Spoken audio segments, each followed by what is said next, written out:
අපි කී දෙනාද මේ රටේ ලැබිච්ච මනුස්සකමේ වටිනාකම දන්නේ? මිනිසෙක් වශයෙන් ඉපදිලා මිනිසුන් නැසන ලෝකෙක අපි ජීවත් වෙන්නේ. මිනිසෙක් වශයෙන් ඉපදිලා තවත් මිනිසුන් නැසනවා. බලන්න. ඔබ අතින් විනාශයටපත් වෙන, ඔබ අතින් පීඩණයටපත් වෙන මේ මනුස්ස ජීවිතය ඔහුත් ගන්න නැත්තේ කොච්චර දුක් විඳලාද? කොච්චර අමාරුවෙන්ද? මේ දේවල් මිනිස්සු හිතන්නේ නැහැ. දැනෙන්නේ නැහැ. ඒ නිසා මම ඔබට යමක් මතක් කරනවා. කවදා හරි දවසක අපේ වෛද්‍යතුමනි මැෂින් එකක් නිර්මාණය කළොත් මේ මැෂින් එක ඔබගේ හાર્ට් එකට පපුවට අල්ලලා මේ පැත්තේ මල්ටිමීඩියා ප්‍රොජෙක්ටර් එකක් දාලා මෙන්න ඔයා ගියාත්නේ මිනිස්සෙක් කරන කරපු පින් ටික 1 2 3 4 කියලා පෙන්වන්න පුළුවන් මැෂින් එකක් හැදුවොත් අද එකක් නැහැ හැදුවොත් කවුරුත් කොහෙවත් ඉන්න එකක් නැහැ දුවයි හැමෝම පන්සලට අපි කරපු පින් ටික මදි කියලා. අද මේ ගමේ කවුරුත් ගෙවල් වල ඉන්න එකක් නැහැ. මේ පන්සල පිරීලා ඉතිරලා ආයෙ එහෙම මැෂින් එකක් හදපු දවසට. හැබැයි මේ මිනිස්සුන්ට දැනෙන්නේ නැහැ හැගෙන්නේ නැහැ. ඒ නිසා තමයි අපේ හාමුදුරුවෝ කිව්ව කාරණාව මේ රටේ නිර්මාණය වෙලා තියෙන්නේ. තමුන්ගේ දරුවන්ට සියලු දේපල ටික ලියලා දීලා දරුවෝ 10 ගාණක් 100 ගාණක් ඝාතනය කරන්න පුළුවන් සිත් තියෙන මිනිසුන් මේ ලෝකේ ජීවත් වෙන්නේ. සිත් තියෙන මිනිසුන් මේ ලෝකේ ජීවත් වෙන්නේ. ඒ නිසා මම ඔබට මුලින්ම මතක් කරනවා රත්තරන් අම්මේ ලැබිච්ච මනුස්ස ආත්මය අපතේ හරින්න නම් එපා. තව මොහොතකින් අපි මිය යන්නට පුළුවන්. අද රාත්‍රියේ මිය යන්නට පුළුවන්. තව මාසෙකින් අවුරුද්දකින් මිය යන්න පුළුවන්. ඒ මොහොත තව තප්පරයකින්ද කියන්න බෑ. එහෙනම් මේ ලැබිච්ච මනුස්ස ආත්ම උපරිම ප්‍රයෝජනෙ ගන්න. ඒක මොහොතක් අපතේ හරින්නට එපා. ඒක මොහොතක් අපතේ හරින්නට එපා. අපි වගේ මිනිස්සු මේ ලංකාවේ මං හිතන්නේ කෝටි 2 ඉක්මවා ගිහින් තියෙනවා දැන්. මතක තියාගෙන රත්තරන් අම්මේ මුළු ලෝකෙම අපි වගේ මිනිස්සු ඉන්නේ කෝටි 700යි. මුළු ලෝකෙම ඉන්නේ කෝටි 700යි. ඒ කෝටි 700 ඇතුළට අපි වැටිලා තියෙනවා. ඒ කෝටි 700 ඇතුළට ඔයගේ කුසේ ඉන්න දරුවා වට්ටන්න ඔය අම්මලා දැන් සූදානම්ෙන් ඉන්නවා. මේ කෝටි 700 ගැන හිතනකොට මේ රටේ මේ ලෝකේ ඉන්න තිරසන් සත්වයන් ගැන හිතන්න. ඇසට පෙනෙන නොපෙනෙන සත්වයන් ඉන්නවා. දියෙහි ඉන්නවා. මේ සියලුම සත්ත්ව කොටස් සංඛ්‍යාව මිනිසුන් වගේ කෝටි ප්‍රකෝටි ගණනක් ඉහළයි. නිරේ දුක් විඳින සංඛ්‍යාව තාම ගණන් කළා නැහැ කවුරුත් ගණනය කළා නැහැ. බුදුරණවහන්සේ දේශනා කළා නැහැ. නිරේ ඉන්න සංඛ්‍යාව මේ කෝටි 700 වගේ 10 ගානකින් කෝටි ගානකින් දෙගුණ තෙගුණ වෙලා ඉන්නවා. බ්‍රහ්ම ලෝකවල දිව්‍ය තලවල പ്രേත ආත්භවයන් වල ඉන්න සංඛ්‍යාව කොතෙක්ද කියලා ගණන් කළා නැහැ. හැබැයි වාට පුළුවන් වුණා මට පුළුවන් වුණා මේ 700 ඇතුළට කොහොම හරි එන්න කෝටි 700 ඇතුළට. එකක් මතක තියාගන්න. මේ සංඛ්‍යාව කොතෙක්ද කියලා කිව්වොත් අද ඔබ උතුම් පුණ්‍ය කටයුත්තකට සහභාගී වෙලා තියෙනවා දායකත්වය ලැබලා තියෙනවා. මේක අපේ වෛද්‍යතුමනි අපිට දායක වෙනවා හැටියට මේකට 100%ක් සම්බන්ධ බැරි උතුම් පුණ්‍ය කටයුත්තක්. ඒ තමයි මොකද්ද? මම ඔබට කිව්වා 10 ගාණක් මේ නිරයන් වල പ്രേත ආත්ම වල බ්‍රහ්ම ලෝකවල ජීවත් වෙද්දී මනුස්ස ආත්ම ගත්ත කෝටි 700 ඇතුලේ ඉඳද්දී මතක තියාගන්න මිනිස්සෙක් වෙන්න පින තිබිලා මව් කුසක් හොයාගන්න බැරුව සැරිසරන සංඛ්‍යාවත් මිනිස්සු වගේ කෝටි ප්‍රකෝටි ගාණක් ඉහළයි. මිනිස්සෙක් වෙන්න පින තියෙනවා. හැබැයි මව් කුසක් හොයාගන්න බෑ. මව් කුසක් හොයාගන්න බැරුව සැරිසරන සංඛ්‍යාවත් ඉන්නවා මිනිස්සු වගේ කෝටි ප්‍රකෝටි ගාණක් ඉහළේ. එහෙනම් ඒ මව් කුසක් සොයමින් ඒ ලැබිච්ච පින මනුස්සත්වයේ ලබා ගන්න පින ලැබිලත් මව් කුසක් සොයමින් යන්න ඒ ඇත්තන්ට ඔබේ මව් කුස ඉඩකඩ ලබා දීම තරම් පුණ්‍ය කටයුත්තක් මේ සංසාරේ කොතනකවත් නැහැ. ඒකයි මං කිව්වේ අපේ මහත්වෝ අපි ඒක දායකුණා විතරයි. හැබැයි මේ අම්මලා ඒකේ ඍජු දායකත්වය ලබලා තියෙනවා. ඔබ ඊටාත්ම උතුම් පුණ්‍ය කටයුත්තකට සම්බන්ධ වෙලා තියෙනවා. මේ මමකට ඒ ආත්ම භවයකට ඔබ ඉඩ දීලා තියෙනවා ඔබේ ශරීරේ. මතක තියාගන්න ඔබගේ කුසෙන් බිහිවිච්ච මොහොතේ ඔබේ කුස පිළිසිඳ ගත්ත මොහොතේ විතරයි ඔය වගේ පුතා හෝ එක දුව වෙන්නේ. ඊට පෙර ඔබේ නොවෙන්නට පුළුවන්. දැන් ඔබට ඇතිවලා තියෙන ආකල්පයකනේ. මේ මගේ දුව. මේ මගේ පුතා. මේ ආකල්පය ඇතිවලා තියෙනවා. ඒක දායකත්වය ඔබ ලබා දීලා තියෙනවා. ඒ නිසා මතක තියාගන්න මේ උතුම් පුණ්‍ය කටයුත්තේ ඔබේ මහා විරුවෙක් හැටියට සඳහන් කරන්නට පුළුවන්. එහෙනම් මම ඔබට මේ මුලින්ම මතක් කරන්නේ කරුණා කළා. මේ මනුස්සාත්මේ නම් අපතේ හරින්න එපා එක තප්පරයක්. එක තප්පරයක් අපතේ හරින්න බා අපේ හාමුදුරුවෝ ඒක තමයි මේ කටයුත්ත ඔබ දායක කරගෙන තියෙන්නේ. මොකද ආපහු මේ සංසාරේ කොතනකින් අපි ගිහින් වැටෙයිද දන්නේ. අපේ හාමුදුරුවනේ මම පාසල් යන කාලේ හිටියා වගේ පාසල් මිත්‍රයෙක්. බුදුදහමට බොහොම ලැබි. අපි පුංචි කාලේ ඉඳලා බුදුදහමත් එක්ක තමයි පන්සලේ හාමුදුරුවොත් එක්ක තමයි ජීවත් වුනේ. මගේ මිත්‍රයා රැකියාවක් කරන්න ගියා මේ අරාබිකරේ රටකට. මේ රටේ බුදුදහම අදහන්න තහනම්, ආගම අදහන්න තහනම්, බුද්ධාගම අදහන්න තහනම්. හැබැයි අපේ මගේ මිත්‍රයා බුදුදහමට හරි ආදරේ නිසා යාගේ ලැප්ටොප් එකේ බුද්ධ පින්තූරයක් තියෙනවා. උදේ පාන්දර වැඩට යන්න කලින් අම්මේ මේ ලැප් එක ඔන් කළා මේ බුද්ධ වන්දනාව සිද්ධ කළා එයා යනවා මේකට. හවස නිදා ගන්න කලින් එයා කරන්නේ මේ ලැප් එක ඔන් කළා ඒ බුදු පුරුවට වන්දනා කරලා නිින්දට යනවා. ඒ රටේ පාලකයින්ට මේක දැනගන්න ලැබුණා. ඒක අවස්ථාවක මේ බුද්ධ වන්දනාව සිද්ධ වෙන අවස්ථාවේ මේ පාලකයෝ මොහොව අත්අඩංගුවට ගත්තා. බුදුරජාණන් වහන්සේට උදේ හවස වන්දනා කිරීමේ වරද ඔහුගේ අත් දෙකම මෙතනින් කපලා දැම්මා. අද ලංකාවට ඇවිල්ලා තිනවා අපේ හාමුදුරනේ අත් දෙකම නෑ මගේ පාසල මිත්‍රයා. එහෙනම් බුදු හාමුදුරුවන්ට වැන්දට පස්සේ අත් කපන ලෝකේ රටවලු තියෙනවා කියන එක හොඳට මතක තියාගන්න. එහෙම රටවල් තියෙද්දි මේ පින් බිමේ ඔබ මිනිස්සෙක් කියලා උප්පත්තිය ලැබලා තියෙන්නේ මොන තරම් පිනක් ඔබ සතුව තියනවද කියලා හිතන්න. මොන තරම් සතුටක් ඔබ සතුව තිබෙනවද කියලා බලන්න. මේ බුදුහාමුදුරන්ගේ ධර්මයේ කියන කාලෙක ඔබ උප්පත්තිය ලැබුවා. තව අවුරුදු 5000කින් පස්සේ උප්පත්තිය ලැබුවා නම් මේ අපේ හාමුදුරුවෝ දකින්න ලැබෙන්නේ නැහැ. මේ වගේ උතුම් කටයුතු ඔබට දකින්න ලැබෙන්නේ නැහැ. එනවා ඔබ ගොඩක් පින් කරලා තියෙනවා මේ බුදුරණන් වහන්සේගේ ධර්මයේ පවතින කාලෙක. හැබැයි ඔබ උප්පත්තිය ලැබුවා නම් මම අර කිව්ව බුදුහාමුදුරුවෝ වන්දනා කරලා අත්කපන රටක අද මෙවැනි දෙයක් ඔබට දකින්න ලැබෙන්නේ නැහැ. මේ බෞද්ධ දේශයේ උප්පත්තිය ලැබුවා. ඔබ බෞද්ධ මවකට කුසක බෞද්ධ අපච්චි කෙනෙකුට දාව ඉපදුන්න ඔබ මහා වාසනාවන්ත වෙලා තියෙනවා. වාසනාවන්ත වෙලා තියෙනවා. බලන්න නිකන් හිතලා බලන්න. මේ දේශයේ මොනතරම් බුදුරණන් වහන්සේගේ ධර්මයට ගරහන් ඒ ආගම අදහන්න පිනක් නැති ඇත්ත කොච්චර ඉන්නවද මේ දේශේ? ඒ අතරින් ඔබ මොනතරම් වාසනාවන්තයිද? ඒ අතරින් මේ භවයේ මව් කුසක් සොයමින් සැරිසරන ජීවිතයකට ජීවයක් ලබා දුන්න ඔබ මොනතරම් වාසනාවන්තද? මේ මව් කුසක් පිළිසිඳ දරාගත්ත අම්මාවරුන් සියලු දෙනාම නෙමෙයි අපේ හාමුදුරුවෝ කැඳවලා තියෙන්නේ. බලන්න ඒ 136ට ඔබ ආවේ රත්තරන් අම්මේ ඔබ මොනතරම් වාසනාවන්තයි. ඒ නිසා මම ඔබට මතක් කරනවා ජීවිතේ දැන් ඔබ ඇවිල්ලා තියෙන නිවනේ දොරටු අභියසර රත්තරන් මතක තියාගන්න. මේ නිවනේ දොරටු අභියස ඉඳලා ආපහු අපිට නිරේට නම් වැටෙන්න බෑ රත්තරන්. පෙරුම් පුරලා ආත්ම ගානක් මහා සංසාර ගමනේ දුක් විඳලා දැන් ඔබ ඉන්නේ නිවනේ දොරටු අභියස. කරුණාකරලා නිරේට වැටෙන්න එපා. නිරේට වැටෙන්න එපා. මම මගේ දේශනේ පටන් ගන්න කලින් ඔබට මතක් කරන්නේ මේ මනුස්ස ආත්මේ උපරිම ප්‍රයෝජනෙ ගන්න. මනුස්ස ආත්මේ නැත්තම් අපිට අඬන්න වෙනවා. අවසාන මොහොතේ තිලෝගුරු අමාමෑණී බුදු පියාණන් වහන්සේ දේශනා කරනවා කෙනෙක් කල්පනා ශක්තිය ඇතුව මරණයටපත් වෙනවා නම් ඔහුට චිත්ත රූප පහක්ම වී පේනවා කියලා. චිත්ත රූප පහක්. මොකද මේ චිත්ත රූප පහ? බුදුරණාහි දේශනා කරනවා කෙනෙක් මරණාසන්න වෙලාවේ ගිනි තෙල් දුටුවොත් සමහරු මරණාසන්න වෙලාවේ කෑ ගහනවා දැකලා තියෙනවා. අනේ මාව පිච්චෙනවා පුතේ පිච්චෙනවා වරෙන් වතුර ටිකක් ගෙනින් කියලා කෑ ගහනවා. බුදුරණාහි දේශනා කරනවා මරණාසන්න වෙලාවේ කෙනෙක් ගිනි තෙල් දුටුවොත් ඔහු මරණින් පස්සේ නිරේ උප්පත්තිය ලබනවා අය. බුදුරණාහි දේශනා කරනවා කෙනෙක් මරණාසන්න වෙලාවේ අඳුරක් දුටුවොත් සමහරු මැරෙන්න මේ මොහොතේ කියනවා කෝ මගේ ලොකු පුතා පේන්නේ නැහැ පොඩි එකා පේන්නේ නැහැ ලොකු කෙල්ලේ පේන්නේ නැහැ වරෙන් ළඟට වරෙන් පේන්නේ නැහැ කියලා කෑ ගහනවා මැරෙන්න මොහොතේ. බුදුරණාහි දේශනා කරනවා මරණාසන්න වෙලාවේ යමෙක් අඳුරක් දුටුවොත් ඔහු මරණින් පස්සේ උප්පත්තිය ලබන්නේ പ്രേතාත්භවයෙන් වල කියලා. කෙනෙක් මරණාසන්න වෙලාවේ ගස්වැල් දුටුවොත් ඔහු මරණින් පස්සේ තිරිසන් ආත්භවයක උප්පත්තිය ලබනවා අය. කෙනෙක් මරණාසන්න වෙලාවේ මස්වැදල්ලක් දුටුවොත් ඔහු මරණින් පසු මනුස්සාත්මික උප්පත්තිය ලබන්නේ. කෙනෙක් මරණාසන්න වෙලාවේ දිව්‍යාංගනාවක් දුටුවොත් ඔහු මරණින් පසු දිව්‍යතලයක උප්පත්තිය ලබන්නේ. දැන් මේ බුදුහාමුදුරුවෝ මේක අපූර්වට කියලා තියෙනවා. දැන් අදත් ඔබට මම මතක් කරා මේක මෙතනදී. ඇයි මම මතක් කරේ? මේක මරණාසන්න වෙන්න කලින් ඉගෙන ගන්න ඕන හින්දා. දැන් ඔබට මරණාසන්න වෙලාවේ මරණ මංචකේ ඔබ හුස්ම රොද ඔබ ශරීරයට ගත්ත හුස්ම රොද පිට කරන්න බැරුව ඉන්න වෙලාවේ අන්න ඒ මොහොතේ ඔබට ගිනි දැල් දුටුවොත් අන්න මතක් වේද අපේ හාමුදුරුවෝ මේ වගේ වැඩසටහනක් තිබ්බා. කොහෙද පොලිස් කාර්යයක් ඇවිල්ලා කිව්වා ඒ මරණාසන්න වෙලාවේ ගිනි දැල් දකින්නේ අනේ අපායටයි අනේ දෙවියනේ මට තව පාසයක් කල් දෙන්න කියලා ජීවිතේ මාසයක් දික් කරගන්න බෑ රත්තරන්. මම ඔබට මේ මතක් කරන්නේ ගිනි දැල් දකින්න කලින් ලහි ගමන සූදානම් වෙන්න. අපේ හාමුදුරුවෝ මේ කරන කැපකිරීම මෙසේ කරනවා නම් ඔබට කරන්න මහා කාර්යයක් තිබෙනවා. මේ ලොකු දායකත්වයක් අපේ හාමුදුරුවෝ දෙනවා. අපේ හාමුදුරුවෝ පන්සලට වෙලා දෙන දානයක් කාලා අනුභව කළා. ඊට පස්සේ උන්වහන්සේට බණ පදයක් කියාගෙන ඉන්න තිබුණා. දැන් එතනින් එහාට ගිය කාර්යභාරයක් කරද්දී ඇයි ඔබ නිහඬ? තවත් අපිට නිහඬ වෙන්න බෑ જાතියක් හැටියට.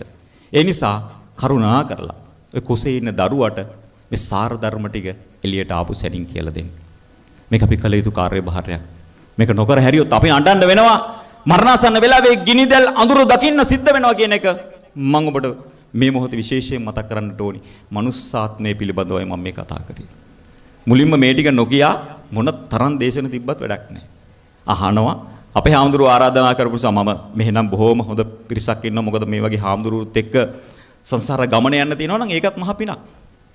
මම නම් මේ පින්දහම් කරලා ප්‍රාර්ථනා කරන්නේ දෙකයි ජීවිතේ. අවස්ථා දෙකයි. යාන වාහන, සැප සම්පත්, මිල මුදල්, තට්ටු ගණන් බිල්ඩින් නෙමෙයි. සංසාර ගමනේ උපදිනකොට අපිට ලැබිය යුතු දෙකක් තිබෙනවා රත්තරන්. ඒ තමයි එකක් නිරෝගීකම. නිරෝගීකම. කොයිතරම් සල්ලි තිබුණත් කොයිතරම් බලපුලුවන්කාරකමක් තිබුණත් වැඩක් නැහැ. රෝගී වුණාන් පස්සේ අපේ වැටෙනවා අපේ වෛද්‍යතුමා ඕනතරම් අත්දැකීම් ලැබලා ඇති. එහෙනම් නිරෝගීකම මේ පෙර සංසාර ගමනේ ලබාගත් යුතු එකක්. දෙවෙනි එක තමයි කල්යාණ මිත්‍ර සේවනය. කල්යාණ මිත්‍රයෙක් කියලා වෙන්නට ඕනි ජීවිතේ. මෙන්න මේ දෙක මිනිස්සෙකුට ලැබුණා නම් ඒ සංසාරේ හොඳ තැනකට යන්න පුළුවන්. ඒ නිසා අපි ඔබට ප්‍රාර්ථනා කරන්නේ, අපි ඔබට මතක් කරන්නේ, ඔය කුසේ ඉන්න දරුවට මෙන්න මේ ටික හඳුන්වා දෙන්නට අපි වැඩසටහනක් ක්‍රියාත්මක කරන්න පුළුවන්. අද මම ඔබට එකක් කියන්නම්. මම දවසක් යනවා අපේ හාමුදුරනේ මේ වගේ වැඩසටහනකට. එතනත් තිබුණේ පළවෙනි දරුවා ඇවිල්ලා දෙවෙනි දරුවා. අම්මයි අප්පච්චි මෙහෙම වාඩි කරලා තිබුණේ හොම ළඟ ළඟ. වැඩසටහන ඉවරුනාට පස්සේ එක තාත්තා කෙනෙක් මගේ ළඟට එනවා. ඇවිල්ලා කියනවා නන්දන මහත්තයා මේ මගේ දෙවෙනි දරුවා හම්බෙන්නේ අපේ නෝනට. මට මගේ පළවෙනි දරුවා හම්බ වෙන්න හිටියා. එයා රජයේ සේවකයෙක් අපේ මහත්තයෝ. සේවයේ නිමා වෙලා හැමදාම ආවා. ඇවිල්ලා මෙයා මොකද කරන්නේ? තමුන්ගේ නෝනගේ නිරාගෙන ගිය කුසගාව හිස තියාගෙන පුංචි සින්දුවක් කියනවා. හරි සතුටුයි. ලෝකේ දකින්න තියෙන ලස්සනම දර්ශනයනේ මේක.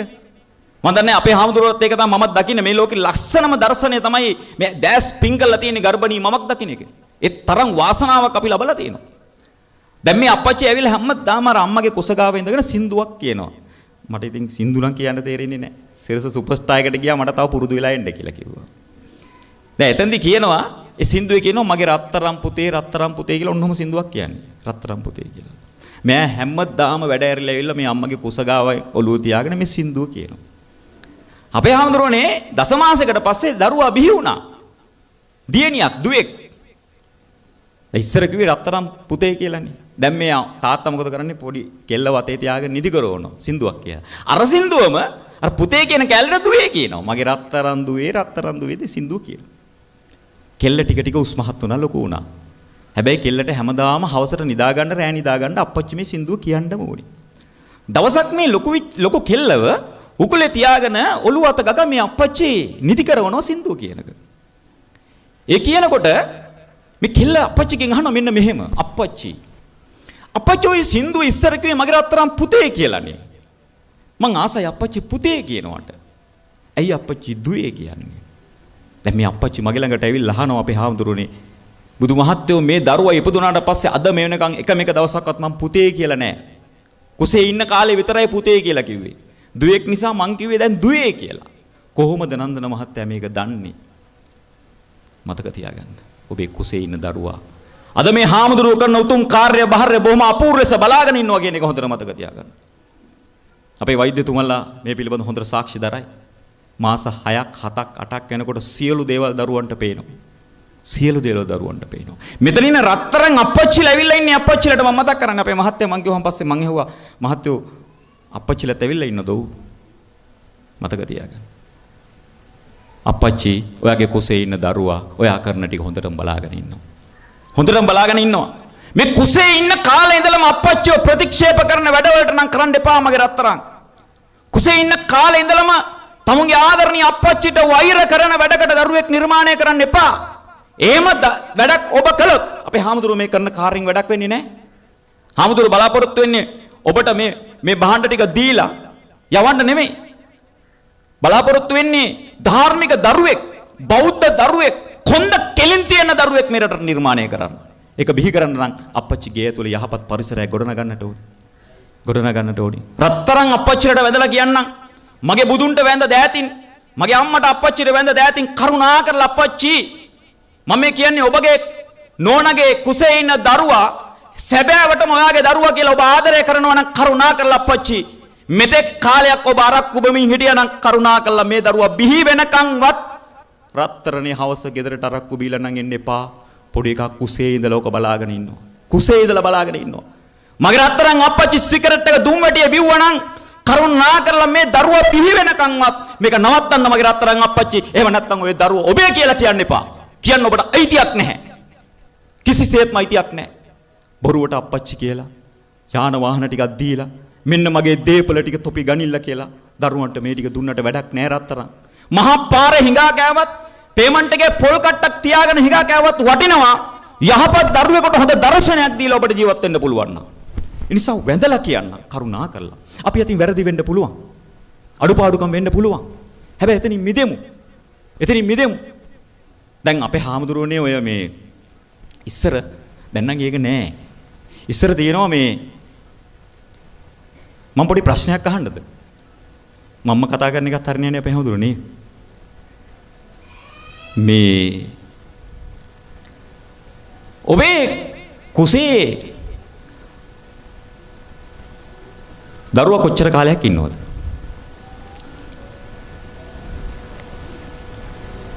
ඔබේ කුසේ දරුවා කොච්චර කාලයක් ඉන්නවද? ඈ? මාසන? ඈ? 9. වෛද්‍යතුමත් ඉන්නවනේ. හරි 9යි කියමුකෝ. දැන් ওই දරුවෝ ඔන්න බිහි වෙනවා.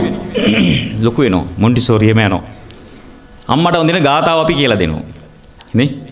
අම්මට දෙන ගාතාවේ මොකද්ද කියන්නේ? දසමාසේ උරේකත්වා පෝසීදී උත්තිකාරණ. දසමාසේ උරේකත්වා දසමාසයක්. අම්මලගෙන් ඇහුවාම කියනවා මාස 9ක්. දරුවෝ ඔබෙන් ඇවිල්ලා අහනවා අම්මේ මං අම්මගේ කුසේ කොච්චර කල් හිටියාද? මාස 9නේ පුතේ. එහෙනම් අම්මේ ඇයි දසමාසේ උරේ ගත්තා කියලා කියන්නේ? ඕන නැතේ ප්‍රශ්න අහන්න නැතුව ඔන්න රෙඩි කියලා වැඩක් කරගනින් කියලා අපි වෙල්ලා වන්නනවා. නේද? ඇයි මේ දසමාසේ කියලා කියන්නේ? මම මගේ විදේශනේ අමතරව මම ඔබේ දරුවා ප්‍රශ්න කරනවා. මේ ඉස්සර අපි වගේ නෙමෙයි දැන් ඉන්න පැටව. ප්‍රශ්න කෝටියයි. දැන් මෙහෙම ප්‍රශ්නයක් ඇහුවා මොකද්ද උත්තර දෙන්නේ? මොකද? කොහොමද දසමාසේ වෙන්නේ? දින නම් කීයද දින? ඔව්. දින නම් කීයද? දින 280යි. අපේ හාමුදුරනේ මේ පළවෙනි දරුවා නෙමෙයිනේ නේද? තුන්වෙනි දරුවානේ. දින 280ක්. එහෙම වෙන්න පුළුවන්. කොහොමද මේ දසමාසය කියලා කිව්වේ? මම තේරුම් කරලා දෙන්නම් දසමාසයේ උරේකත්වා. කොහොමද මේක හැදුනේ කියලා. මේ ඉගෙන ගන්න ඕන නිසා දරුවන් ඇහුවොත් කියා දෙන්න එපා. කොහොමද දසමාසය කියලා කියන්නේ කියලා. ඉස්සර අපේ රටේ තිබුණේ දුරුදු නවන් මැදින් බක් වෙසක් පොසොන්. ජනවාරි පෙබරවාරි නෙමෙයි ඒව සුද්ධ දුන්නේ. අපිට තිබුණේ පෝයෙන් පෝයට තමයි වර්ෂයක් මාසයක් වෙන් වෙලා ගියේ. පෝයක් එන්නේ දින 28කට වරක්. දින 28කට වරක්. එතකොට මේ 28ේම 10ක් පෝය 10ක්. පෝය 10කට තමයි අපි දසමාසයක් කියලා කිව්වේ. පෝය 10කට. පෝයක් එන්නේ දින 28කට වරක්. එතකොට 28 වැඩි කිරීම 10 280යි. පෝය 10කට තමයි අපි මේ කිව්වේ දසමාසයේ උරේකත්වා. මේ ඉගෙන ගන්න ඕනේ මම මේ පොඩ්ඩක් මතක් කරලා කිව්වේ නැත්නම් පොඩි එක ඇහුවාම උත්තර දෙන්න එපා. කොහොමද වෙන්නේ කියලා. රයිට්. දැන් ඉස්සර අපේ අම්මලා ඔය දරුවා හම්බ වෙන්න මාස 5ක් 6ක් විතර වෙනකොට මොකද කරන්නේ? නෝනාගේ මහ ගෙදරට ගිහින් අල්ලනවා. නේද? නෝනාගේ මහ ගෙදරට ගිහින් අල්ලනවා බබා හම්බ වෙන්න කිට්ටු වෙනකොට මාස 5ක් 6ක් විතර ගියාට පස්සේ නෝනාගේ මහ ගෙදර. දැන් නම් ඉතින් එහෙම යවන්නේ නැහැ. මහත්තයා කියනවා අනේ මගේ රත්තරන් ඔයා නැතුව ඉන්න බෑ ඉන්න මෙහෙ ඉන්න කියලා කියනවා. දැන් ඉස්සර මේ මාස 6ක් විතර පයින්නකොට ඇයි මහ ගෙදරට අරින්නේ? මේ කාල සීමාව මාස 6 7 වෙනකොට දරුවට පේනවා කලලේ ඉඳන් සියලු දේවල්. එහෙනම් දරුවට යහපත් දේ දකින්න තියෙන්නට ඕනේ. යහපත් දේ දකින්න තියෙන්න ඕනේ. දැන් එතකොට මේ ගෙදර මේ කාල සීමාව ඇතුළත මේ නිවසේ ඉන්නකොට මේ තියෙනවනේ පොඩි හුටපටයක් නැන්දම්මගේ ලේලිගේ හුටපටේ කියලා එකක්. බැලි වෙලාවත් නැන්දම්මගේ වචනකින්වත් හිත රිදුනොත් ඒකත් හොඳ නැහැ කුසේ ඉන්න දරුවට. ඒ නිසා හිත සතුටු කරන්න ඕනි නිසා අරිනවා අම්මගේ ගෙදරට. අම්මා කවදාවත් වෙනස්කම් කරන්නේ නැහැ. හිත සතුටින් තියන්න ඕනි නිසා. අම්මා ගාවට ගියාට පස්සේ බිත්තරයක් තම්බන්න හැදුවත් කියනවා හා පුතේ බිත්තර තම්බන්න හොඳ නැහැ මං තම්බලා දෙන්නම් තෝ ගිලහන් කියලා අම්මා තමයි තම්බලා දෙන්නේ. එහෙමවත් වෙනසක් කරන්න ඉඩ කඩ දෙන්නේ නැහැ. ඒ මොකද එහෙම කියන්නේ මේ කාල සීමාව ඇතුළත යහපත් දේ දකින්නට ඕනි. ඒ හින්දා තමයි අපි කියන්නේ ওই කාල සීමාව ඇතුළත පුළුවන් තරම් ආගමික වැඩසටහන් කරන්න. පන්සලට යන්න, බෝධිය වඳින්න, බුද්ධ වන්දනාව කරන්න. මේ ටික